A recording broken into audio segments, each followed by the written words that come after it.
I'm the computer man. I'm the Macintosh man with the virus scan. Moving your files all across the land. Some Photoshop filters in After Dark. Get your Microsoft Office, express your quark. Millions of colors with a VRAM chip. How about a system crash that'll make you flip? I'm the computer man.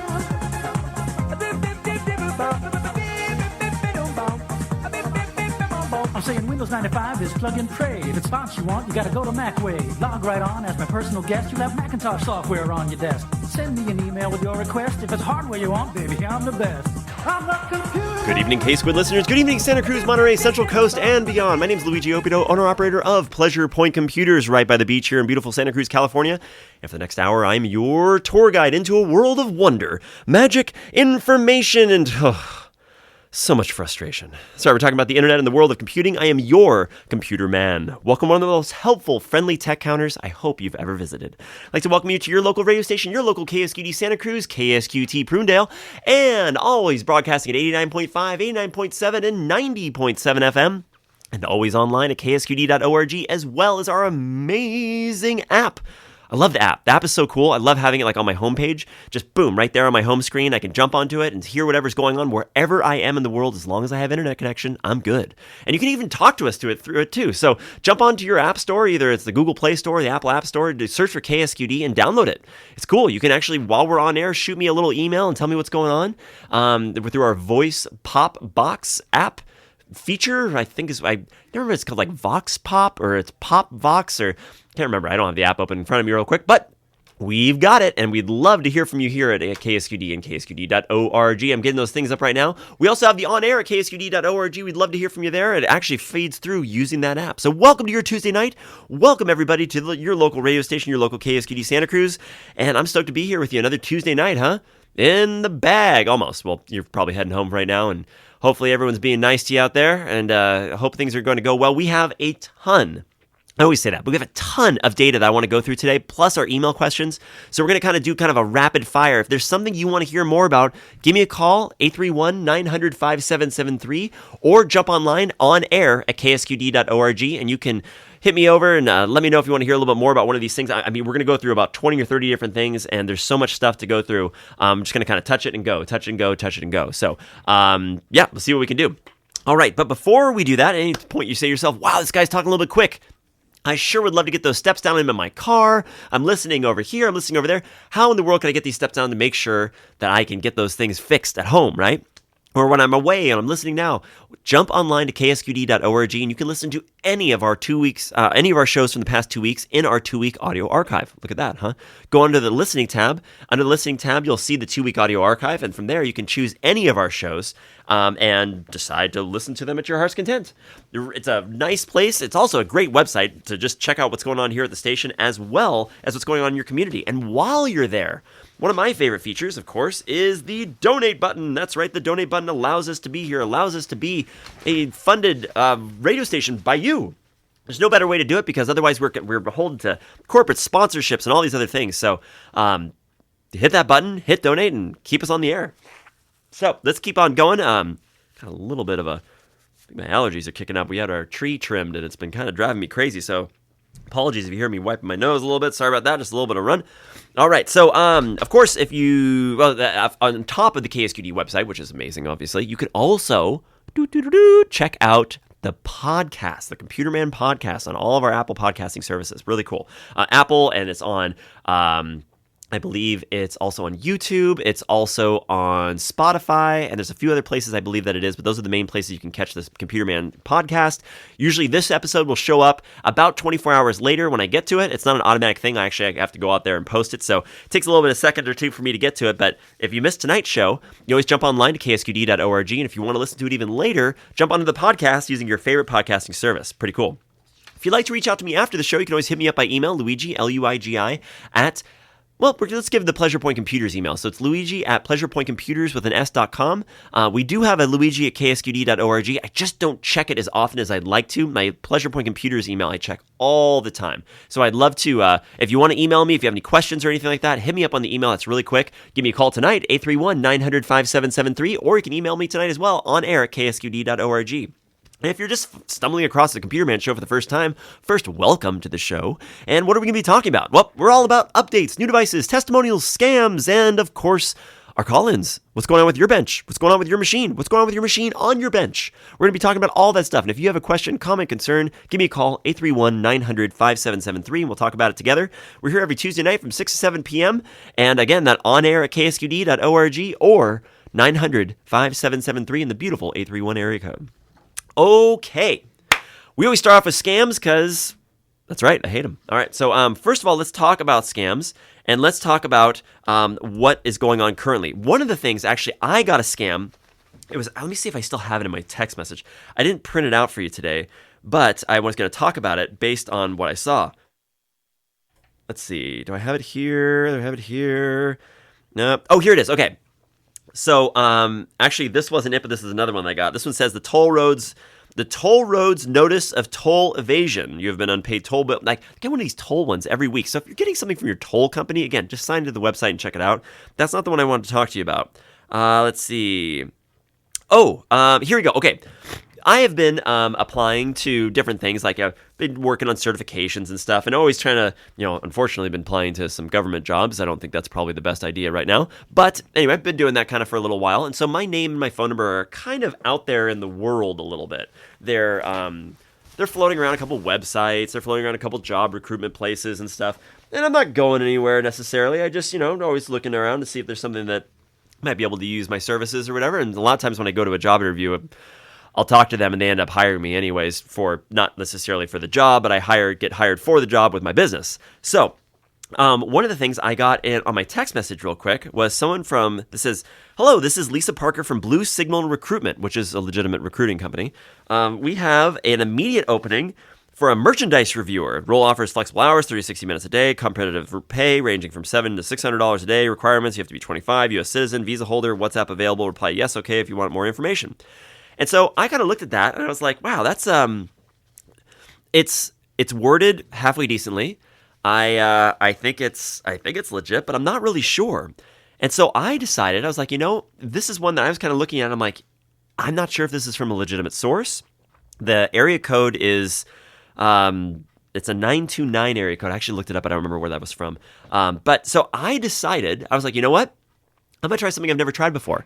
I'm going to try copying this entire text. I just clicked on it and clicked copy, opened up Chat GPT, and said to Chat GPT, actually, I'll tell you exactly what my prompt was. Here, I'll sign on.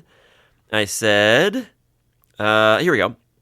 I said, oh no, that's I summarized an article as well. Here we go. Scam job alert. I said, I received this text message. Is it a scam? And then I copied and pasted the text message and hit send. Chat GPT, while we all kind of talk smack about it and, well, I mean, talk about it as it is, it has a lot of use. There's a ton of use. Is it profitable? I don't know. But it does a lot of cool stuff. One of the things it does was this response. It said, yes, this is almost certainly a scam. Here's why. And it gave me 5 bullet points of why this text message is a scam. 1, too good to be true pay. Legitimate jobs do not pay $70 to $600 a day, only for 30 to 60 minutes of work. Makes sense. 2, generic contact information. A real recruiter from a reputable company would provide a company email and a phone number, not just a WhatsApp request. Interesting. Number 3, unsolicited message. If you didn't apply for a job without a company, they wouldn't be reaching out randomly. And that's true. Even though my name's out in a bunch of different things, that gave me my doorway in my brain to say maybe this is legit, right? Number 4, poor grammar and formatting. The phrasing reply yes, okay, which also is kind of weird, and awkward language are giant red flags. It's like, okay, I completely understand that as well. And it says WhatsApp recruitment. WhatsApp recruitment, scammers often use WhatsApp because it makes it harder to trace their identity. It says, do not reply. If you're curious, you can check Blue Signal's recruitment official website and contact them directly to verify. But how cool is that? Do you have WhatsApp on your phone? Not WhatsApp, I'm sorry. You might have that. Do you have Chat GPT on your phone? If you don't, it's a free app. It's a free account to sign up. But it was an easy way for me to go, hey, I'm actually not sure. I'm not sure about this. And just kind of push me one way or the other in a little bit. And I was getting, again, Chat GPT is not perfect. It doesn't know everything. We're just using it as a guide. It's the grain of salt type thing, right? So if I was on it and I wanted to just take a look and see and just had a quick question and didn't want to maybe, even like if it was something weird that maybe I'm into or something and I didn't want to embarrass myself with my family or something, ask Chat GPT. Jump on there. See what it is. Take a look. So this one was pretty good. I didn't respond to it because I'm like, I wasn't really interested in being a product tester or anything like that. So it didn't really appeal to me, but also I was kind of curious if it was something legit. And this one was not. So very good. Thank you, Chat GPT. Kind of cool. But maybe you can use that as a scam tool. Just as another, and again, not going to give you the answer every time. It's just going to give you a doorway into like kind of nudge you in one way or the other. And this gave me some very good flat out reasons why it's no good. Okay. Let's see what else we got. I got another one that I wanted to read about. I have so many papers here. Let's see. Is it this one? Yes. Okay. This one says, this one was actually really unique, and I want to talk about it because it was so unique. This person basically said their bank account was hacked from a phone call, and how did they do it? Just one moment.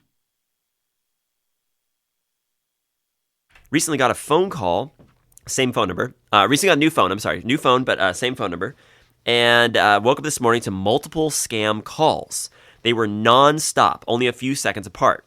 And so this is where I messed up. I answered the calls, and it was a male voice. So it's first of all, I answered the phone, right? Male voice, had an East Asian accent, said, "I'm calling about the TV you have for sale." I said, "I don't have a TV for sale. Stop calling me." And hung up. Called back immediately and said, "Why'd you hang up on me?" I said, "Stop calling." And he hung up and he spam called me again and then I declined every single one of the calls. Hung up and he spam called me and I declined every single one. The calls lasted 13 seconds and 9 seconds after that. The calls lasted 13 seconds, 9 seconds after that, they were in my bank account. It's like, okay. So I got the bank alert for a forgotten password, went in and changed my password and called my bank. My bank said there was nothing else to do since I had changed my password and all account activity was normal. I relogged into my bank account and then saw they had updated my phone number to their number. Called the bank again and they said the number was still my number on the account. I had them transfer me to the fraud department, and while I was on the phone, the fraudster made 2 e-transfers, one for $199 and one for $19. Finally got transferred to the right department and they froze my account. The fraudster had attempted to 2 more e-transfers, one for over $2,900, but I have a limit of $3,000 in my account, so they got blocked. Thought simply answering the call could lead to them accessing my bank account, but I guess I was wrong. Time to figure out how to disable two-factor authentication and change my phone number, I guess. But do you know how they did it? Was changing my password the second mistake? It's like, I don't have voice verification, in case you're curious. In case you're curious, it could have been that. That would have been my first thought if I had enabled it. Yeah, because some of these banks have voice verification. And with AI, you can literally get something to create your voice with just a few sentences now. It's kind of crazy. It says, also, for those assuming that I clicked on a link and that's how they got my information, that wasn't it. I never got an email. I never clicked on a link. My bank called and left a voicemail, said I entered a number for a forgotten password. And I didn't enter that number. Instead, I called my bank immediately and then logged into my banking app, changed my password, which is exactly what we want you to do. You need to go to the actual means of doing this. This is interesting. It says, after digging, because the first thing I thought was that he said, I got the bank alert for a forgotten password. And so I went in and changed my password. I'm like, you got the alert. Where did you get that alert? Did you get it on your app or did you get some rando email that did that? That was like out of reading all of this, I was like, that was probably the first thing that jumped on me as something that was kind of weird. So I think with that, it was just so weird. But turns out, it says they copied my SIM card. Okay, so like I have a SIM card in my phone because I had an AT&T phone, but then I jumped over to Comcast. Comcast gave me an eSIM, which is a digital SIM card that I can then put into my phone, that I digitally signed for, I put it into my phone, and now I have a digital SIM card that now connects to T-Mobile's towers, opposed to the physical SIM card that was in my phone that connected to AT&T's towers. So this person says I just took it out of my phone, called my number on a different phone, and guess what? It rang, and I could hear people in the back. Nice to know the lovely person at the mobile shop thought it was helping me was actually scamming me. So they most likely got their scam because I have a little reader that I can plug into USB. As it's like this little when you get like a camera, like those old school when you get a digital camera. Sorry, everybody. When you get a digital camera and you take the SD card out and it goes into one of those little readers, right? That little reader, little flash drive USB reader before we had SD card slots in our laptops, etc.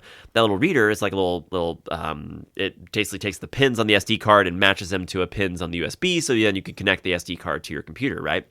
So I have one for SIM cards, so I can plug in a SIM card, and because back in the day, we actually used to store some phone numbers on SIM cards. Not your phone number like it normally is like right now, which also was stored, but we also could, because there's no internal memory, the SIM card could actually store like, I think like 20 phone numbers, something like that. Not phone calls, but actual phone numbers. And so some people would get a new phone, they'd not use that SIM card, so they'd bring me their old phone with their SIM. I'd plug the SIM card into my little reader, get onto my computer, look at the metadata of it, and pull those phone numbers out of the SIM card that were stored on the card. Okay, so with that same super basic technology, you could just duplicate a SIM card, put it into another phone, and everywhere that this phone rings, that phone rings.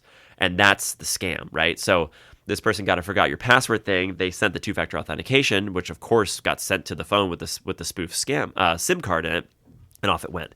This is unique. This does not happen as often as it used to be because SIM cards are they're kind of difficult to get now, or they're right at the place where you're doing things. I mean, this would have to take somebody standing at like that mobile kiosk. So now, is that person that runs this mobile kiosk at the mall or wherever this person had it done, is their entire business fraudulent? Is that what happened?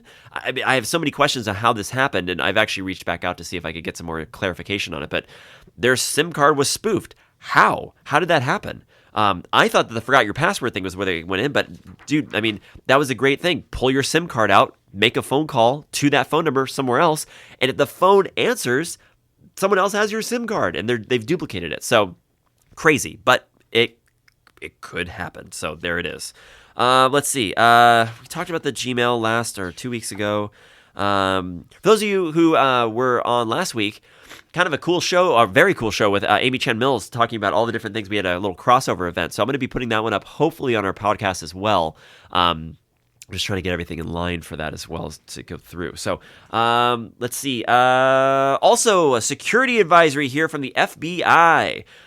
They are advising all organizations to back up their data immediately due to ongoing and dangerous ransomware attacks. This Ghost, what are they? They're like an organization, I guess, or a hacker group. They're actively targeting various sectors, including critical infrastructure, healthcare, education, government, and businesses in over 70 countries, and they've been doing it since 2021.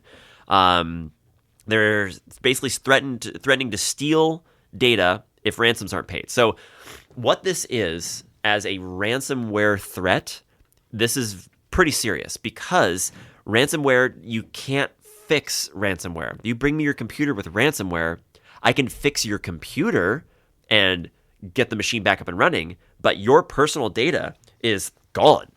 It is encrypted behind a silly encryption matrix that the hackers have put together, and that with that, when they put it together, they have the encryption key with it. So basically, you get something downloaded, it starts encrypting all your data.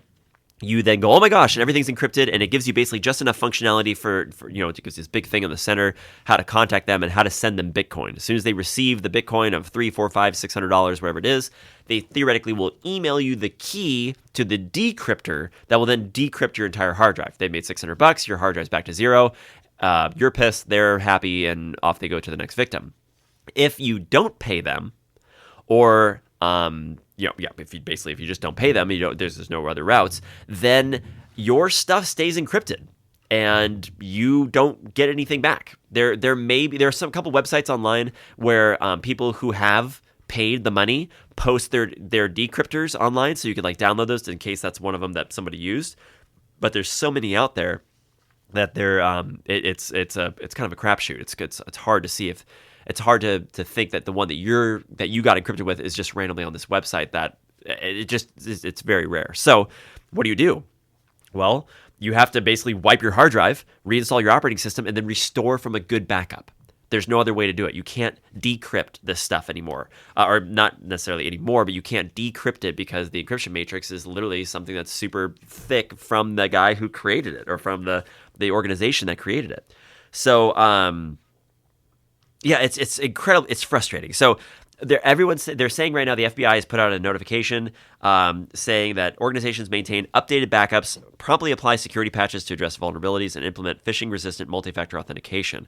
Additionally, organizations are encouraged to report any attacks and share pertinent information, including communication logs any type of ransom notes, Bitcoin wallet details, etc., to assist in ongoing investigations. So it came out on the 22nd. That was 3 days ago.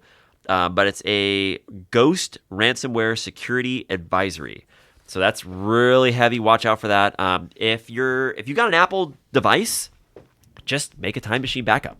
I mean, it's literally that easy. Time Machine, you plug in an external hard drive, it will make an entire image backup of your entire Apple computer. I know you might have you might have iTunes, not iTunes, excuse me. You might have you have an Apple ID, which you're then backing it up to the iCloud, which is fine. That's good as a backup. Another backup would then be to have a local backup on an external hard drive that you plug in. Now, I usually say also to leave that external hard drive plugged in. The Time Machine system will make a backup every hour for a day, every day for a week, every week for a month. But if there's a ransomware worry, or if you get a ransomware attack and your hard drive is plugged in, it's going to encrypt everything that's on everything that's plugged in your computer, including your backup hard drive that you're using to hopefully thwart any type of ransomware. So what do you do? Well, you could make a backup and then unplug it and put it someplace else. You could, that's basically the best idea. Come up with a thing where at the end of the day, you plug in your hard drive in the last hour, let it back up everything, unplug it, put it on the shelf, and then leave work, come back in the morning, do all your stuff at 4 o'clock or whatever, take the hard drive off the shelf, plug it in, make a daily backup, put it back on the shelf, and go home. That's really the only thing you could do with the ransomware. It's kind of crazy. Ransomware is no joke at all. Okay, let's see where else we got here. We have those 2 scams. Real quick, I just had the thing where there was, let's see, one of the things that we talked about 2 weeks ago, Gmail. This is there's an email bomb attack that's actually happening more and more and more. And the email bombs basically flood your email with hundreds of emails. And the idea is that you don't look through them hard enough. And at the very beginning or somewhere in those 100 emails, there's actually a legitimate email that they're receiving because they have password access to you and they're getting some type of 2-factor authentication thing. The whole point of it is to hide the email that actually was coming through that the attackers wanted.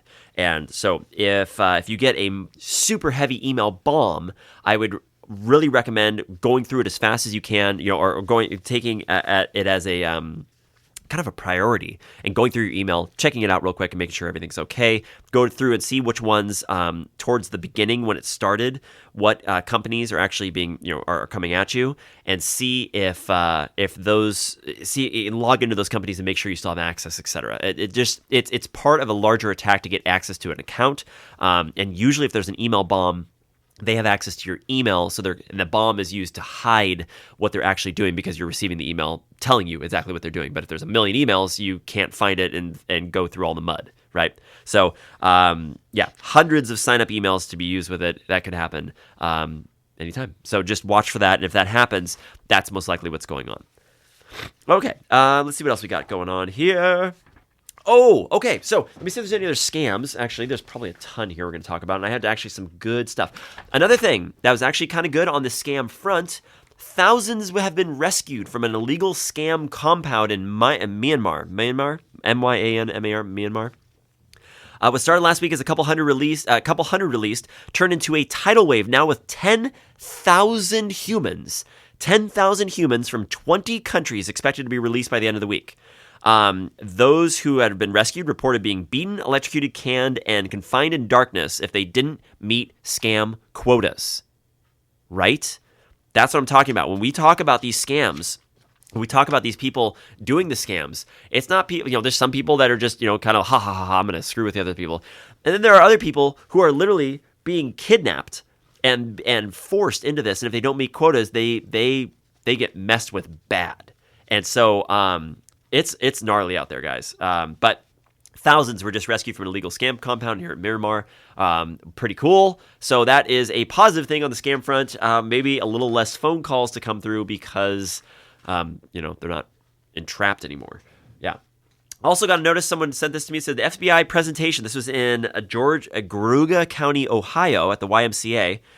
It says FBI presentation of scams targeting seniors Monday, September 17th has been canceled. A new executive order from the federal government was signed that no longer allows the FBI to do community outreach. So that's one of the things I do. I go to senior homes and I talk to people, and I talk to a group of people and let them know about the latest scams, etc. And the FBI is no longer doing that. So another thing. Interesting. So let's see if I have any other of these news stories. We're going to go to email here after the break. Also, okay, so the DOGE thing. I have a number of these things with DOGE. I'm just going to kind of fire through them real quick. Actually, before we do that, we have two more before we're going to get into any of the government stuff. Even though we talk about government stuff quite a bit. So I guess South Korea has blocked DeepSeek, which was that... it was the Chinese AI that came out that was like way cheaper and basically just as good as Chat GPT. I mean, not really, but they're saying that it is. And evidently, DeepSeek sent user data to ByteDance. ByteDance is the parent company of TikTok. So we're back in the whole TikTok data thing and everything. So South Korea has basically banned DeepSeek at this point because they're now handing out data that they shouldn't be.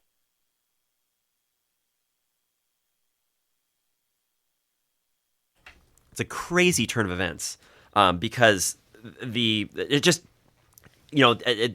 came out. Everyone got real excited. TikTok was going away. Everyone started freaking out. There's so much happening, and DeepSeek, they said the data was being sent to ByteDance. So I told you before when DeepSeek first came out, don't be a part of it. It's something you can read about. If you know how to do sandboxing, if you know how to do proxies, if you know how to get your physical internet presence into someone else's box, into a virtual sandbox, then maybe you could try downloading it and using it.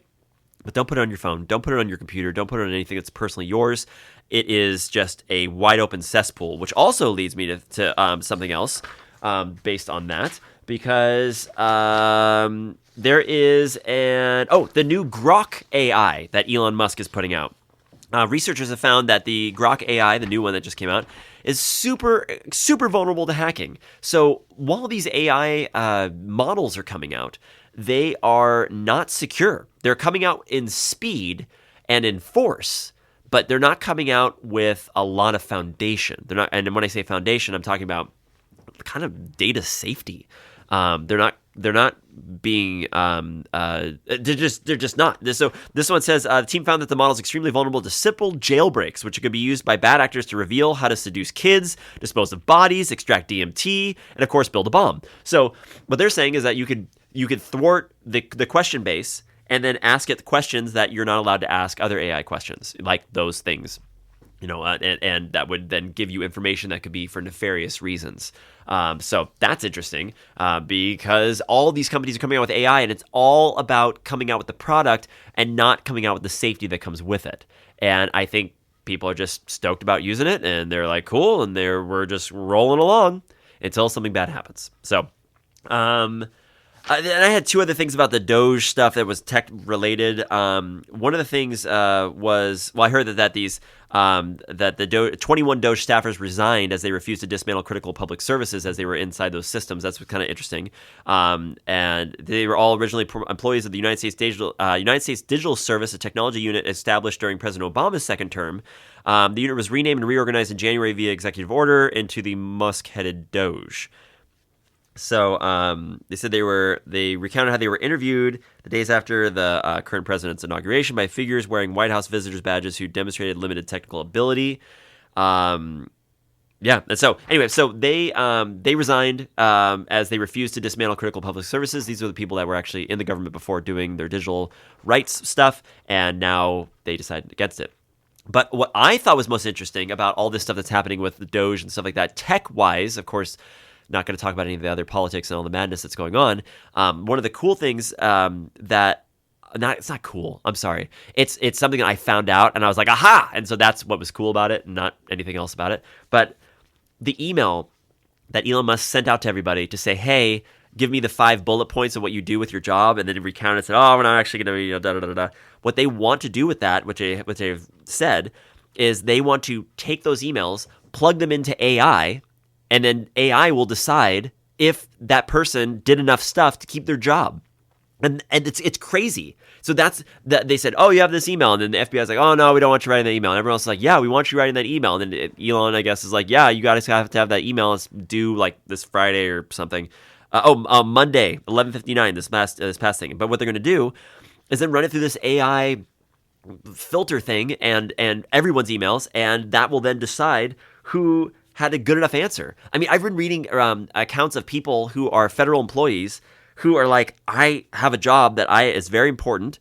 I do a lot of work that I don't think a lot of other people could do. It's a unique job. And no matter my bullet points I come up with, I don't know how I can explain the right thing to the AI to make sure I can keep my job. And like, that's what people are trying to do. They're like, what is the right answer to give the AI to make sure that it sees me as something that's I mean, the AI is deciding if someone's valuable or not. So using AI to assess the responses of the federal workers who were told to justify their jobs via email. Crazy times. Okay, we'll come back with some computer stuff, and we got also some email things as well. A lot more updated data, all sorts of good stuff coming up on the second half of the Computer Man Show here on KSQD Santa Cruz, KSQD 90.7 FM, and online at KSQD.org. Don't go anywhere. We have some important underwritings, and we're going to be right back. K-Squid relies on Squid Fest. Squid Fest West is coming March 15th. K-Squid's 6th birthday party benefit concert and auction, 1 to 6 p.m. at the Resource Center for Nonviolence, 612 Ocean Street, Santa Cruz. Sharon Allen and Dusty Boots, painted mandolin trio featuring Larry Graff, Matt Hartle, and Dan Robbins, African sounds with Sambango and Manjukone, all that plus bid to stay in a Yosemite cabin for 5 days or bid on some fabulous local art or find gifts. Tickets available at eventbrite.com or click on KSQD.org for more information.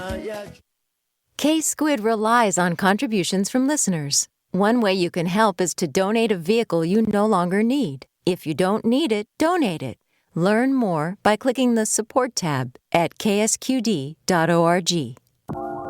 KSQD On Demand. Listen to KSQD talk shows, including news, interviews, events, and more, anytime from your smartphone or computer. Subscribe to your favorite shows on YouTube, Apple Podcasts, Spotify, or TuneIn, or visit ksqd.org/subscribe. On-demand audio featuring many voices from one station, K-Squid.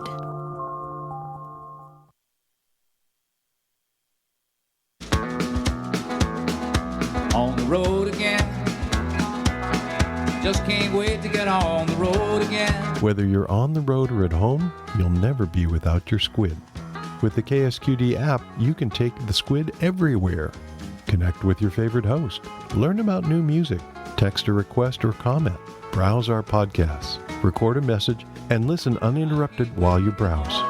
Download the KSQD mobile app for iOS or Android at ksqd.org or in your app store. All right, thank you very much. My name is Luigi Opido, owner-operator of Pleasure Point Computers and the host of the Computer Man Show, a 1-hour call-in show Tuesdays at 6 p.m. Viruses, slowdowns, scams, and updates. Computers can be a pain, and I'll help you through it.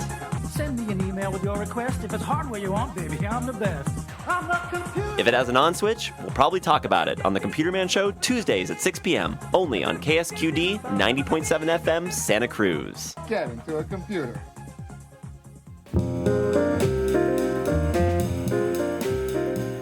Hi, I'm Bobby Bishop, host of Be in the Night, bring you the best I can with jazz, love songs, and soul.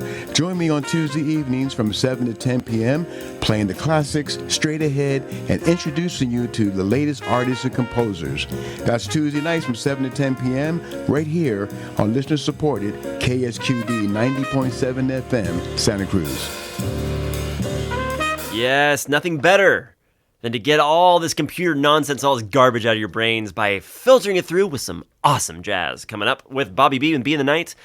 Some of the best stuff coming around Tuesday, Wednesdays, and Thursdays here at KSQD. We have jazz-centric awesomeness, 7 to 10 tonight at Tuesday, Wednesdays, and Thursday nights. We've got starting up on Tuesday nights with Be in the Night coming up.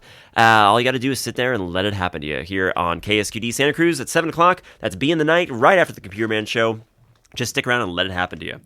Join KSQD Wednesday, tomorrow at 6 p.m. from the bookshelf as Gary Shapiro speaks with rock historian Richie Unterberger. They talk about the Beatles, the Rolling Stones, and Unterberger's latest book, Bob Marley and the Wailers, The Ultimate Illustrated History. Cool. That's from the bookshelf, Wednesday at 6 p.m. here on listener-supported KSQD 90.7 FM, 89.7, and 89.5 FM, as well as KSQD.org. One voice, many voices, one station. And I'd like to welcome you back to the Computer Man Show here on KSQD Santa Cruz, KSQD 90.7 FM, and online at KSQD.org, as well as our app. And we're going to be talking about some email questions and things coming up for the last half an hour. And of course, if you have any questions, thoughts, comments, concerns, anything going on with your machine, give me a call, 831-900-5773, and those phone lines are ready to rock and roll. Okay. One thing I wanted to talk about that everyone kind of already knows, and kind of, if you're a listener to the show, you probably already know, but might also be something that you have learned by listening to the show, or maybe just experienced it yourself. Apple and Lenovo, I thought there was a third one, sorry. Apple and Lenovo are the lead losers in laptop repairability. Yeah. I had a very, very kind guy call me today, just wanting to look for a little bit of info about his keyboard. And he has a Mac, and he was like, "Hey, my space bar is it's a little crunchy. We eat over our machines, we breathe over our machines, we're living over our machines, so things fall into the cracks. It happens." So, and just to kind of caveat, I had just taken apart for another customer. I brought it. We do data destruction as well at the shop, and so clients will bring me their machines, and I will disassemble the machine, pull out the hard drive, and destroy the hard drive or destroy the data. If the drive is still good, I'll do a secure wipe and 7 passes at the machine code with ones and zeros, DOD standard. And really wipe the drive out if it's something special. Otherwise, drill right through with a bench drill. Anyway, so I had a client drop off a couple machines. One was an old Apple iBook. And the Apple iBook, one of the first things, if you wanted to replace the RAM, was you could literally walk into an Apple store. They would open up your iBook. They'd push the 2 tabs down on top of the keyboard. The keyboard would pop open, and there's your RAM. Sometimes there's 4 screws behind a little metal plate or something, but a lot of times the RAM's just sitting right there. You pop the 2 sticks of RAM out, put 2 sticks in. You literally fold the keyboard back over, snap it closed, and with virtually no tooling, you have replaced your RAM and upgraded your RAM. On this same note, I don't know if you noticed, but the first thing I said was you pop the 2 little tabs and the keyboard comes out. The keyboard, along with the trackpad, is one of the most replaced things besides a battery, right? It's something that we're constantly pounding on, we're constantly doing things with, and there's many points of failure because there's many keys. So with something like this gentleman that called me with his new MacBook that's saying, "Hey, I just my space bar is a little crunchy. I just want to see if I can make it better." And I'm going, well, if you just take a look at this for a second at your MacBook, at the architecture, it looks like the keyboard's behind that big piece of aluminum, right? And if it's behind the big piece of aluminum, how do we get to it? We have to take it apart. How do we take it apart? We flip the machine upside down, and there's a door on the bottom that we pull the bottom off. And then if we look at it that way, what's the last thing to be put in then? If we're turning the machine upside down and we're pulling off the bottom, and we go to the battery and the logic board, and then we finally get to the very bottom, air quotes there on radio, the bottom of the machine, that's the keyboard. That was the user replaceable thing. And a lot of times there's 60 screws or it's 30 rivets. It's designed to stay there. So they say you just replace the top case. That is the keyboard, the trackpad, the battery, and then you just transplant your computer into it, like the screen and the motherboard and, everything else. It's insane. So rather than recommend this guy having a $1,300 fix for replacing his keyboard or just buying another computer because his space bar is a little sticky, which is insane, I recommended that, there's some videos online and you can actually get a light mister, like one of those spray misters when you go get your hair cut and they spray your hair with water, but it's like a really fine mist, like that consistency, like a really fine mist. Put some alcohol, rubbing alcohol, isopropyl alcohol into a spray bottle, and you're going to spray, of course, after you've tested this, after make sure everything's good and you have the right alcohol and you've watched a video and know exactly what you're doing, you're not putting a ton of liquid on the machine and the machine's off. I told him that you could spray just a tiny bit of isopropyl alcohol just till it's lightly moist and hit the space bar, 60 times. Just bop, bop, bop, bop, bop, just hit it as many times as you can. And the alcohol will get in there and kind of break up any of the debris or any of the food or anything that's in there and kind of move things around a little bit and might give you back your space bar. And of course, the alcohol is not conductive, so it's not going to leave behind any residue or anything like that. Any residue that's actually left behind would most likely be the residue left behind from any food particles that were in there. But that would do it. Have the machine hung upside down, hit spacebar a couple times, and that would be probably the best thing you could do without replacing everything. I mean, it's crazy. So Apple and Lenovo are both terrible for replaceability. And the other thing that we always replace were batteries. Want to replace a battery in your MacBook? Yeah, because batteries go bad. They all do. They will. It will go bad. It's not if, but when. So if you need to replace your battery, when you need to replace your battery, you can't on an Apple. They're like epoxy resin sealed. You have to get this special liquid that you pour into the inside of your machine that goes underneath the battery that dissolves the glue. And then you're supposed to take a credit card and scrape it away and scrape. And some of them, they say, oh, you have this little thing you can pull, pull this tab out. If you pull the tab, then it's supposed to release the sticky stuff. And it kind of works on iPhones, but on the MacBooks, it's not. So it's crazy what they've had the consumer kind of go through. But now there's just one of many articles again to say that Apple is a lead loser in laptop repairability. Woohoo! All right. Well, let's take a moment here and let's get to some actual email questions here that we've got. And before we do that, I actually wanted to play you that one jazz thing real quick. Let's just play that real fast. Since jazz enriches the body and soul, KSQD gives you a weekly lineup of jazz each Tuesday, Wednesday, and Thursday evening. Tune in to Be in the Night with Bobby Bishop on Tuesdays, Giant Steps with Howard Feldstein on Wednesdays, and Jazz Tracks with either Charles Perroni or Noreen Nolan and Bill Van Bloom on Thursdays. That's right, 3 hours of jazz every Tuesday, Wednesday, and Thursday from 7 to 10 p.m. here on KSQD, community radio for the Monterey Bay area. Yeah, that's cool. We made a promo for that. So, yeah, jazz every Tuesday, Wednesday, and Thursday, like we were talking about before. But I saw that promo and I want to play it for you guys. Okay, so a couple things. I want to talk about some pro tips we have.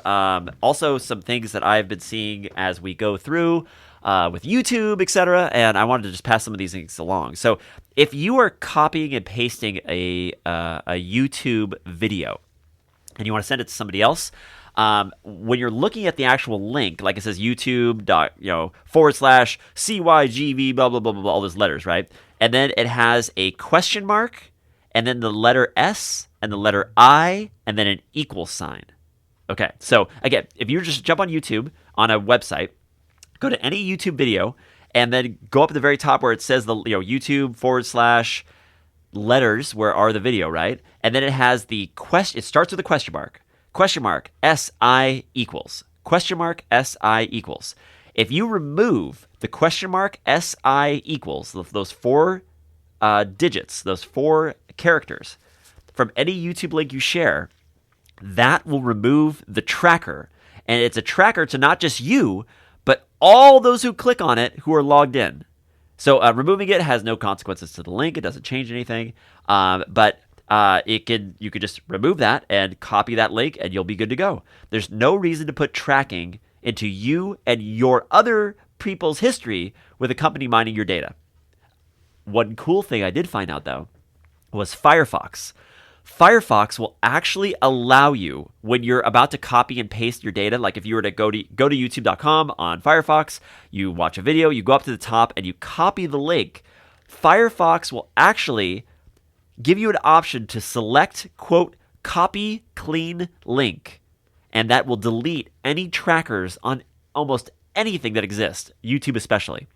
So again, Firefox is like the best thing around. It's the last independent browser, and they do things like this. They are personally minded. They are not corporately minded like everything else it seems to be, because not only are they the last independent web browser that it literally exists, but they do things like this. They understand that anytime you go online, you're being tracked, and they want to give you at least one small tool to allow you to get a little bit of internet freedom. And this way, by just saying, hey, here's a video, I watched it, but you don't need to know I watched it based on the metadata. Here it is. So kind of cool.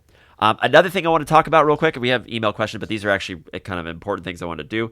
We're going to talk about real quick iPhone lock buttons real fast, and then after that we're going to talk about the iPhone alarms if it's been lackluster recently. and then we'll see if we get to some email questions.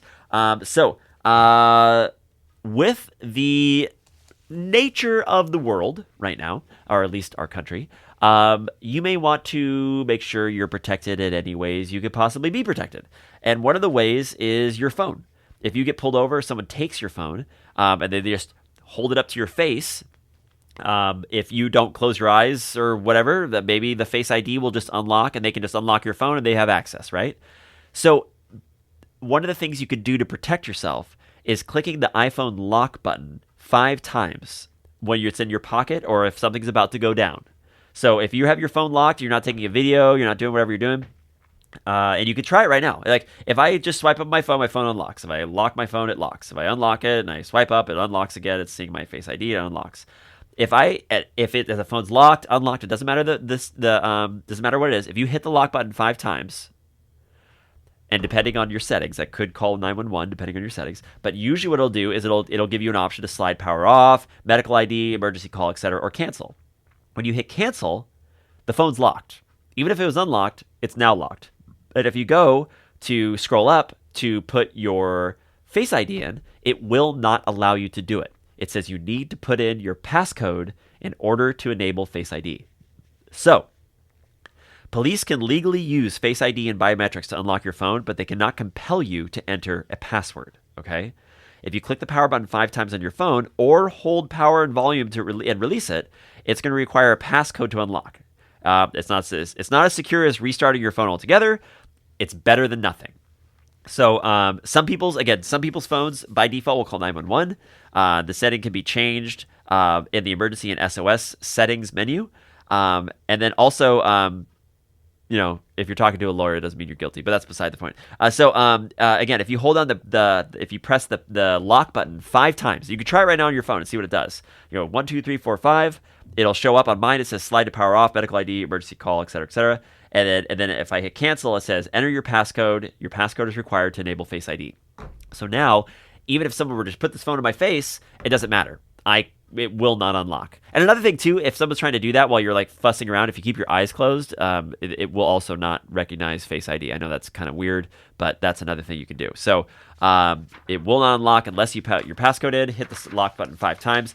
Android has something similar, but I actually, to be honest, completely forgot to search for it, and I don't remember it off the top of my head. So if you're curious about Android, if they have something like that, email me, Luigi at pleasurepointcomputers.com, and I'd be happy to find it out for you. Yeah.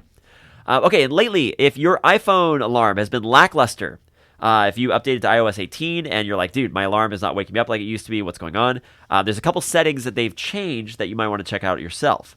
Someone wrote and said they had been having trouble waking up, and it was like, and I was like 4 months ago, I figured out it was a mix of I thought it was a mix of anxiety, stress, and exhaustion, but it was Apple being Apple, and they changed something in our ringtone. So there were kind of 3 things that were outlined here. One thing was ensure the ringtone and alerts volume slider is all the way up, and quote change with buttons unquote is toggled off. That's one of the things you can do. Again, if you know what you're doing, you don't need to change any of these things. But if you're having a problem with your alarm being kind of quiet, these are some steps you could take. And again, you go to your settings, sound and haptics, or search for sound and haptics, depending on which operating system you're on. And then in that, see what the slider's at. If your slider's at half, your alarm's going to be quiet. So that's one thing you could check to see what the slider looks like. Second thing, ensure sleep is not listed as your focus. If you swipe down on your phone and you have a focus set up, if sleep is on one of there, it could be impacting your alarm. Again, going to navigation, if you go to settings and then go to focus, or you could search focus in the settings again if you're on a different operating system. I had 4 options: do not disturb, sleep, personal, and work. Then when I looked at the sleep focus, it prompted me a long time ago to set one up in the health app, which I didn't do. And what I didn't realize is that in the small text and settings, it says alarms will not play during my sleep schedule, instead of playing around to see if I can actually have alarms specifically set up to do that. So if you have the sleep option, your alarms will specifically not go off if the sleep focus is turned on based to help you sleep. And that's based on your health app. So again, navigation is to going to settings and then going to focus and editing that focus and making sure that's okay. The third thing, check to see if your attention aware features are toggled on. Attention Aware will automatically silence certain alarms if it thinks you're actively looking at your phone. That's under the settings, Face ID and passcode. Scroll down to Attention Aware, and then there's a toggle that you're going to feature. I had mine that was it was toggled off, but a lot of people have it on, and I've seen it on a lot of people's phones, and it will actually silence phone calls when I look at my screen. But there's also inconsistencies with it, and it might have some other inconsistency along the ways with other alerts. I toggled it off. I'm keeping it off. I don't really know if that did have an impact on any alarms, but it's something that could, and so therefore it's turned off, and now I know for sure it's not going to have any problem with it. There's also tons of other settings that possibly could be in there, but those are like kind of the main ones that really will make it so that your alarm goes off. And I always, if you can, set an alarm for 1 minute from now and let it go off. See how loud it is. Granted, if you have focus and all these other things that might be stopping it later on, that's not going to help. But if you turn those things off and you just test to see how loud your alarm is going to be, you'll be able to find out and hear that. Therefore, just you'll have a kind of like a test. I guess that's kind of what I'm getting at. So, yeah. Also, last thing I want to talk about, just as a little pro tip here, TurboTax, Intuit's, TurboTax's company Intuit, super predatory. So we're going to be trying to get everybody to go over to freetaxusa.com. You have a government that has an option to put your taxes online for free for state and $15 for federal, and Free Tax USA is basically the channel to get to it. So it's I highly recommend everybody check it out, freetaxusa.com. Don't go to TurboTax if you can. Don't go to any of the Intuit stuff. I mean, those guys are literally lobbying our people so that we don't have a free option to file our taxes. It's just crazy. So freetaxusa.com, that'll allow you to get in a little bit easier. Let's see if there's anything else out here before I go to any email questions in the last few minutes here. Let's check it out. Okay. Yes, so there are a couple things. Let's see. We actually, McAfee. Let's see, TPM 2.0. Also, this is another thing that not necessarily an email question, but something I want to talk about. If you can, with all the skimmers and stuff that are kind of coming out right now, and all the skimming that's been going on, and credit card stealing and all this stuff, I had to get my credit card replaced. I haven't had to get my credit card replaced in like 8 or 9 years, and someone tried to make some charge at some jewelry store online for like $600, and my card got flagged, and there wasn't even any small charges. They just went straight for a $600 charge. My card got flagged. I had to cancel it, and I got a new card in a couple days, but it happens. So what can you do to make sure you're not putting your card into a skimmer? If you can, tap it. If you tap it rather than inserting or swiping it, it prevents the card data from being skimmed right through the skimmer because you're not putting it into the skimmer. Or use a mobile wallet because both of those will actually change the card number. Contactless payments don't transmit your actual card info to the card reader, and they don't give any skimming devices a chance to read the magnetic strip as it's not inserted into the card reader, right? When you tap your card, or use that, or use the chip, the card generates a one-time authorization information that then gets sent back to the credit card company. And then if it's intercepted, it's only good for that single transaction, basically making it worthless. However, if many skimming devices are installed over chip readers so that they can read the magnetic stripe as well as you're sliding it in, the risk doesn't exist if you just tap your card. Your card doesn't even have to make contact with the reader, right? It just needs to hover over it. That number gets transmitted through. Mobile wallet applications like Google Pay also transmit a fake temporary card. I went into my wallet on my phone, my Apple Wallet, and I wanted to because I didn't have my wallet, or my physical wallet with my card in it. It was across the house or something. I was being lazy, and I got on my phone and I just went like, okay, well, I'm just gonna get my credit card number out. And I looked at the credit card number. I'm like, that's not it. And it had a little, it had like the last 4 digits to say that it was the credit card, and that was correct. But when I went to go look at my credit card number, that number was incorrect. And that number was incorrect because it is saving something completely different. It's saving something kind of, it's not truncated. It's kind of like it's hashed, basically, not without hashing. It's been converted to another number, and then that number then has a key that then is being read on the other side, and then that number then gets read, and then everything gets deleted, and they get start over again on the next transaction. So, yeah, it's it's kind of important to do things like that just to keep your mindset. I mean, like with mine, I didn't realize that my card had been, I didn't realize it had been compromised. And when I went back to go try to find out when it had been compromised, there was no telltale sign when. I am very, I crank on readers. Like if I go to the gas station and I put my card in one of those things, I will crank on it. But a lot of times if there's a contactless reader, I'll use that instead. So I mostly use those, but there is some skimmer somewhere that maybe I put my card into. I'm not really sure. Or they could have gotten it online from one of these myriad of things. When I got scammed a couple weeks ago, when I bought that car part online, I used Apple Pay. The reason I used Apple Pay was because I told myself if this is fake and it's a scam, the only thing I'm going to be out is the money I'm paying right now. I will not have to go through and fight credit card companies. I will not have to go through and fight getting my credit card back, all these things, because Apple Pay uses its own unique number when I send the money over. It doesn't use a credit card number that you could just go, haha, now I've got this, and use it over and over and over again. So again, if you can, contactless payment, best thing you could possibly do, just to keep your credit card sanity, as well as, eagle-eyeing all your accounts as much as possible. Okay, ladies and gentlemen, if I missed your call tonight, we're at the end of another Computer Man show. You can always reach me by email, luigi@ksqd.org or luigi@pleasurepointcomputers.com. Remember to tune into the Computer Man show Tuesday nights from 6 to 7 p.m. here on 90.7 FM, KSQD, KSQD. I'd like to thank all my listeners and my callers. Thank you, KSQD, Sandy Stone, Harold, Fitzstein, Rachel, Gibbard, David, Kimber, John Sanders, all Santa Cruz, Nick Tesla, the Wasp, Mr. Casey, Torvalds, and of course, the humble Electron. Thank you again, Santa Cruz. I'm your Computer Man here on KSQD, KSQD 90.7 FM, and online at KSQD.org. Stay tuned right here for Be in the Night. I hope you all have a positively charged evening. Until next time. I am the computer man. I can do anything you can. I am the computer man. I can do anything you can.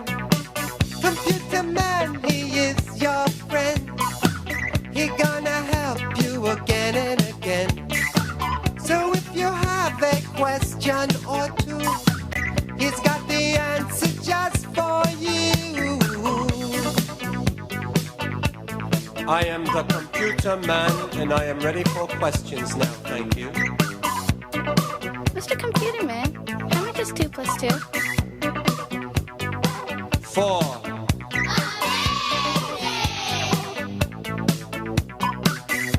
Mr. Computer Man, how do you spell cat? C-A-T.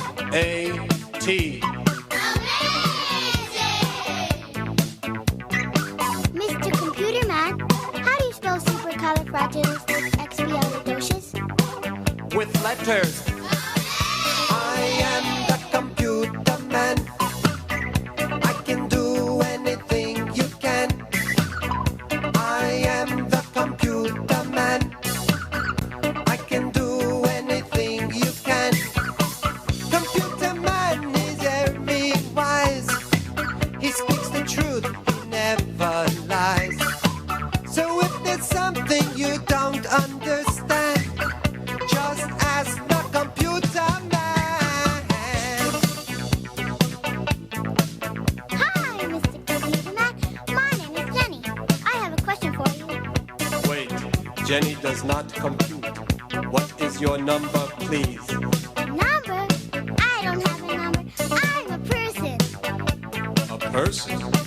A person? A man?